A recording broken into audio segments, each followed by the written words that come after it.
बिस्मिल्लाहिर्रहमानिर्रहीम। महताब हैदर एक नए एपिसोड के साथ आपकी खिदमत में हाज़िर है और आज हमने टैक्सेस के जो मौजू है उसके बारे में गुफ्तगू करनी है। देखें, बुनियादी तौर पे पाकिस्तान का जो टैक्स का जो प्रॉब्लम है वो ये है कि हम टैक्स टू जीडीपी रेशो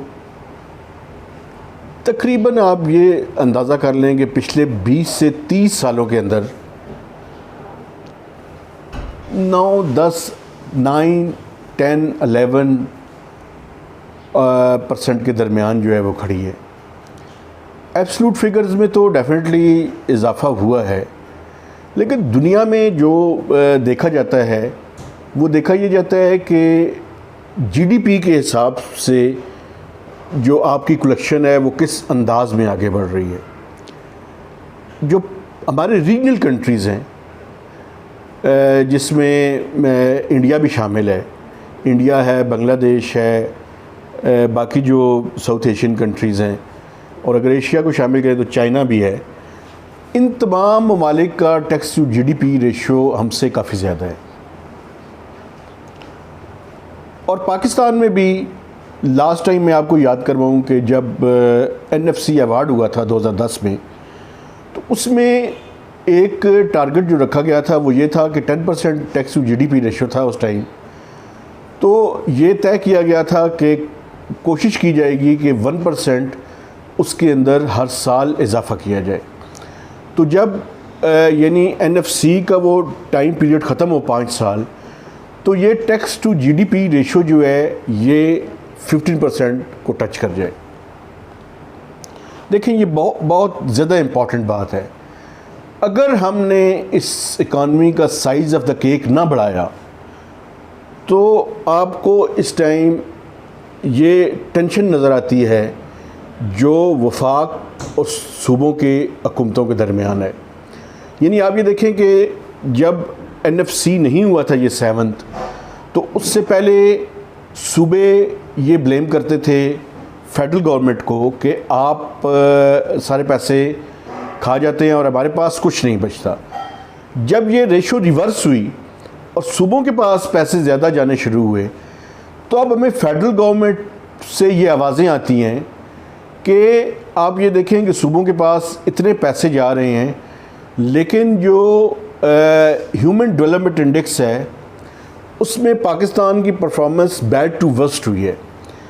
यानी ब्लेम गेम जो है वो जारी है बुनियादी तौर पे। और साथ में ये भी, और ये क्रिटिसिज्म मैं समझता हूँ जायज़ भी है, जो मैं अब बात करने लगा हूँ कि देखें, सूबों का जो टैक्स टू जीडीपी रेशो के अंदर कंट्रीब्यूशन है इन टर्म्स ऑफ जीडीपी वो बहुत कम है। हालांकि जीएसटी और सर्विसेज पे सिंध और पंजाब ने काफ़ी मेहनत की है और काम किया है, लेकिन मैं समझता हूँ जितना पोटेंशियल है, अगर जीडीपी के हिसाब से देखें, जो सर्विसेज सेक्टर की ग्रोथ के अंदर कंट्रीब्यूशन है, उसके मुकाबले में जो टैक्सेस की कलेक्शन है वो बड़ी कम है। अच्छा, मैं अब आता हूँ फेडरल गवर्नमेंट के उसके ऊपर।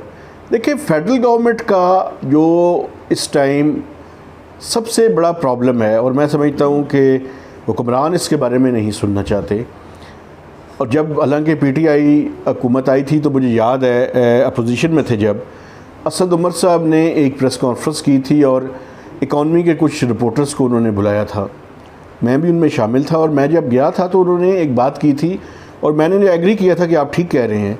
उन्होंने कहा था कि पाकिस्तान में डायरेक्ट और इनडायरेक्ट टैक्सेस की जो रेशो है, उन्होंने उस टाइम कहा था, आज से 4-5 साल पहले जब वो अपोजिशन में थे, कि 88% इनडायरेक्ट टैक्सेस हैं, जिसमें जो उन्होंने कहा था जीएसटी भी शामिल है और इसके अलावा विदहोल्डिंग टैक्सेस भी शामिल हैं। तो ये सारे टैक्सेस, कस्टम ड्यूटी और एडिशनल कस्टम ड्यूटी और रेगुलेटरी ड्यूटी और ये सारी चीज़ें जो है उन्होंने उसके अंदर शामिल की थी और कहा था कि 88% इनडायरेक्ट टैक्सेस हैं विदहोल्डिंग को शामिल करके, और सिर्फ 12% डायरेक्ट टैक्सेस हैं। और उन्होंने उस टाइम कहा था कि अगर हमारी हुकूमत आएगी तो हम इस इनडायरेक्ट टैक्सेस की रेशो को कम करेंगे और डायरेक्ट टैक्सेस को बढ़ाएंगे। लेकिन बड़े अफसोस की बात है कि ऐसे नहीं हुआ। अब जो सिचुएशन है वो ये है कि कम अज़ कम उसी रेशो पे खड़े हैं, बल्कि शायद 1 या 2% उसमें मज़ीद इजाफा हो चुका है इंडायरेक्ट टैक्सेस में। तो पीटीआई की गवर्नमेंट ने अपना जो उनका पोजीशन से पहले की बात थी उस पर कोई इम्प्रूवमेंट नहीं की और उस पर कोई अमल दरामद नहीं किया। अब आ जाएं अगले साल के बजट के हवाले से। देखें, इस साल एफबीआर की जो टैक्स कलेक्शन है वो लास्ट 2 to 3 मंथ्स में बेहतर हुई है, और मैं आपको बताऊं उसकी मुतअद्दिद वजूहात हैं। एक तो सबसे बड़ी वजह हमें एनालाइज़ करते हुए ये जहन में रखनी चाहिए कि थोड़ी सी इकॉनमी ने पिकअप करना शुरू किया है, तो उसके भी असरात डेफिनेटली आए हैं। लेकिन मैं आपको बताऊं, ये जो जीडीपी ग्रोथ है, जो हुकूमत ये दावा कर रही है कि 3.94% है, ये ग्रोथ डेफिनेटली पिछले साल के मुकाबले में अगर आप देखें तो वो नेगेटिव 0.47% थी, तो अब ये पॉजिटिव जो है 4% के करीब है। लेकिन अगर आप एलएसएम का इंडेक्स देखें तो वो कोई 155% के आसपास के पास था, अभी थोड़ा सा कुछ ऊपर जाना वो शुरू हुआ है। लेकिन मैं आपको याद करवाऊँ कि ये इंडेक्स जब नून लीग की हुकूमत ख़त्म हुई थी तो वो कोई 178% के लगभग था। अभी भी वो लेवल जो है 2018 वाला अभी तक अचीव नहीं हुआ। इसका मतलब क्या है? इसका मतलब ये है कि ये जो ग्रोथ हो रही है, ये ग्रोथ कोई जॉब क्रिएट नहीं कर रही, बल्कि वो जो नेगेटिव पिछले साल हुआ था, वो जो आइडल कैपेसिटी थी, उस आइडल कैपेसिटी को यूटिलाइज़ करके ये ग्रोथ हासिल की जा रही है। लेकिन मोमेंटम थोड़ा सा हुआ है, लेकिन एक ख़ास चीज़ है, और वो ये है कि अगर आप इंपोर्ट्स का डेटा देखें तो आपको इंपोर्ट्स के अंदर एक सर्ज और एक बढ़ोतरी जो है वो नज़र आ रही है, और इंपोर्ट्स ने कोई $5 बिलियन को मंथली बेसिस पे टच कर लिया है। और आपको पता है कि एफबीआर के 40% से ज़्यादा टैक्सेस डिपेंडेंट है इंपोर्ट्स के ऊपर।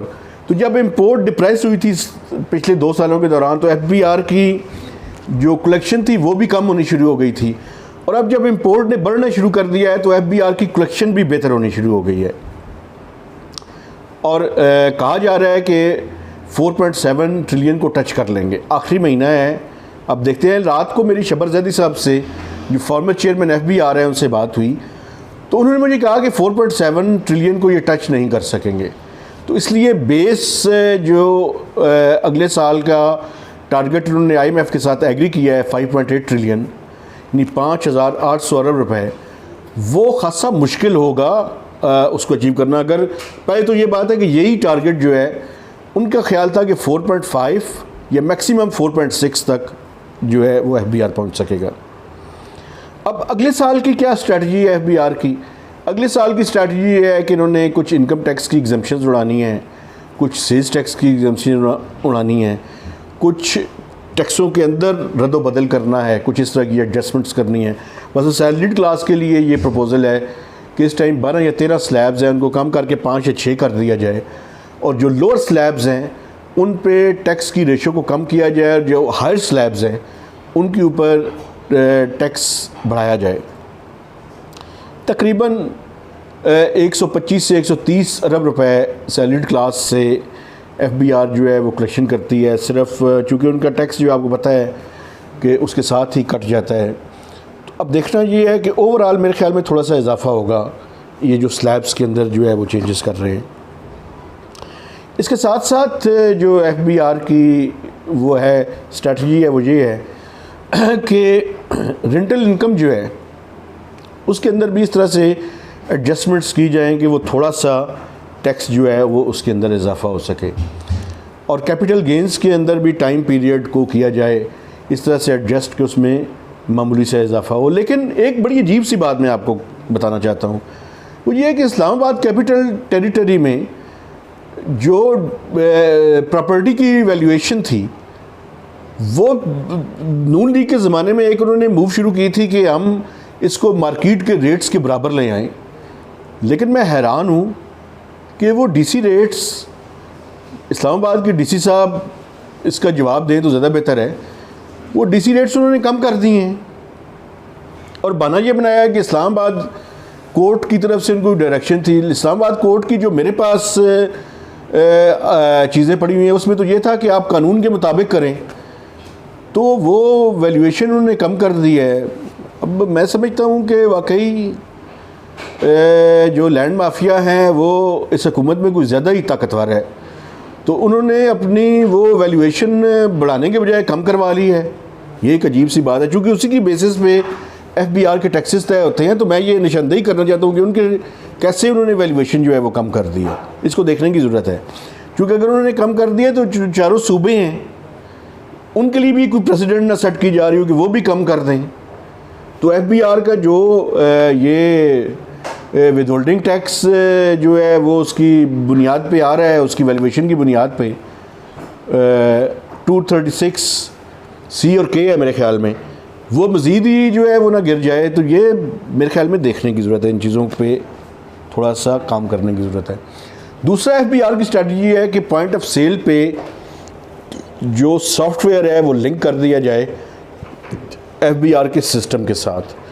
अभी कोई 10,500 के लगभग ऐसे सप्लाई ब्रांड चेन्स हैं जिनके ऊपर जो है वो GST, आपको पता है कि टेक्सटाइल के लिए उनका 12% है और जो बाकी हैं उनके लिए 14% है, रिड्यूस GST रेट है। तो ये है कि वो रेट वही बरकरार रखा जाए और उनकी तादाद को बढ़ा के 85,000 किया जाए अगले साल, और 2 सालों के अंदर 5 लाख तक जो इस तरह के ब्रांडेड सप्लाई चेन्स और स्टोर्स हैं उनको इस सिस्टम के साथ लिंक किया जाए। दूसरा ये है कि जो टर्नओवर टैक्स है जो कि 1.5% है, उसको शायद 0.25 या शायद 0.5% उसके अंदर कमी कर दी जाए। और विदहोल्डिंग टैक्सेस जो हैं उनमें ख़ासी कमी की जा रही है, कोई इस टाइम 40 के लगभग हैं और तकरीबन 2 दर्जन के लगभग विदहोल्डिंग टैक्सेस को जो है वो अबॉलिश करने की तजवीज़ है। अब देखना ये है कि किन चीज़ों पे अमल दरामद होता है और किन पे नहीं होता। अब FBR के टारगेट को डिस्कस कर लेते हैं। अगर 4.7 को ही बेस कर लिया जाए ट्रिलियन को, और अगले साल का जो आपका टारगेट है वो तकरीबन 5.8 ट्रिलियन के लगभग होगा, तो आपकी जो नॉमिनल ग्रोथ है यानी रियल GDP और इन्फ्लेशन जो IMF के साथ इन्होंने एग्री किया है वो कोई 5% के लगभग GDP ग्रोथ है और 8.2% आपकी इन्फ्लेशन है। तो ये नॉमिनल ग्रोथ जो है वो कोई 13.2% बन जाती है। तो 4.7 को अगर 13.2% उसके अंदर इजाफा किया जाए तो ये कोई 5,320 अरब रुपए के लगभग बन जाते हैं। अब बाकी के जो 480 अरब रुपए बाकी बचते हैं वो कोशिश की जाएगी कि इनकम टैक्स की, सेल्स टैक्स की और जो एडजस्टमेंट्स हैं और ब्रॉडनिंग है और ये जो POS की इन्फोर्समेंट है, इन तमाम चीज़ों के ज़रिए 480 बिलियन रुपीज़ अगले साल एडिशनल कलेक्ट किए जाएंगे, जिसमें कुछ टैक्सेस के अंदर भी इजाफा होगा, एग्जम्पशंस को उड़ाया जाएगा और कुछ स्लाइट एडजस्टमेंट होगी जिसमें सिगरेट्स भी शायद शामिल हैं कि उनके अंदर थोड़ा सा इजाफा किया जाए। अब एक और चीज़ जो शौकत तरीन साहब ने की है, उन्होंने कहा जी हम जो ऑडिट है वो थर्ड पार्टी ऑडिट के ज़रिए जो चार्टर्ड अकाउंटेंट्स हैं उनसे कहेंगे कि वो ऑडिट करें। इस पे FBR के लोगों ने उनके सामने तो शायद उन्होंने इतराज़ नहीं किया, लेकिन वो कह रहे हैं कि ये माजी में भी ये तजर्बा हो चुका है और वो नाकाम हुआ है। ये कॉन्फ्लिक्ट ऑफ इंटरेस्ट भी है और ये नाकाम होगा क्योंकि पहले भी इस तरह की कोशिश की गई और वो बुरी तरीके से जो है वो नाकाम हुई।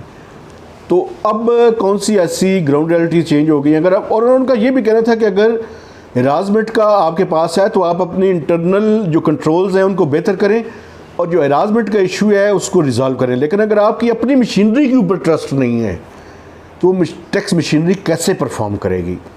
मैं समझता हूँ बड़ा ही वैलिड पॉइंट है। और अब देखना ये है कि अगर थर्ड पार्टी ऑडिट शुरू हो जाता है तो उनका भी ख्याल है और मेरा भी यही ख्याल है कि इट्स बाउंड टू फेल, ये फेल होगा। अब देखना ये है कि क्या डायरेक्ट और इनडायरेक्ट टैक्सेस की रेशो तब्दील होगी या मज़ीद वर्स्ट हो जाएगी। और दूसरी तरफ देखना ये है, और मैं आपको बताऊँ पिछले दिनों एक बड़े ही इम्पॉर्टेंट आदमी ने मुझे बुलाया और बुला के ये एक दिलचस्प सी बात की। उन्होंने कहा जी जीएसटी इनडायरेक्ट टैक्सेस का हिस्सा नहीं है। ये कोई नई डेफिनेशन उन्होंने ईजाद करने की कोशिश की है। मुझे तो नहीं पता, अभी तक हमने जो पढ़ा है वो तो यही है कि जीएसटी कंजम्पशन बेस्ड टैक्स है और बेसिकली इनडायरेक्ट टैक्सेस है और ये गरीब को बहुत ज़्यादा हर्ट करता है। लेकिन वो पूरी की पूरी तमाम चीज़ों को ही तब्दील करवाना चाह रहे हैं। तो देखना है कि अब इनडायरेक्ट टैक्सेस की रेशो क्या रखी जाएगी, क्योंकि उनकी बातों से ये लग रहा है कि मुझे नहीं लगता कि इसके बारे में कोई हुकूमत संजीदगी से गौर करेगी और ये इनडायरेक्ट टैक्सेस का बर्डन ही जारी रहेगा। तो ये टैक्सेस पे ओवरऑल एक गुफ्तगू मैंने की है। अगर आपके इसके बारे में कोई सवाल हो, कोई फीडबैक हो, कोई क्रिटिसिज्म हो, पॉजिटिव क्रिटिसिज्म हो, तो you are most then welcome. और महताब हैदर को नए वीलॉग तक इजाज़त दीजिए। खुदा हाफिज़।